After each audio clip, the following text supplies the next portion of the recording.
ko, pero ayaw ko kumain.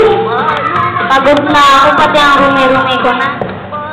Maglinis ka na, kumain ka na. Anong gagawin ko?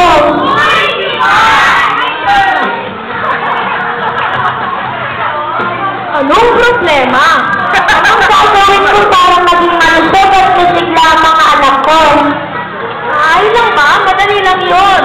Kailangan nilang maligo araw-araw, kumain ng tamang pagkain, linisin ang kapaligiran, lumusog ka sa doktor, at mag-ehersisyo, yun lang. Madali lang pala, tama? Madali lang pala.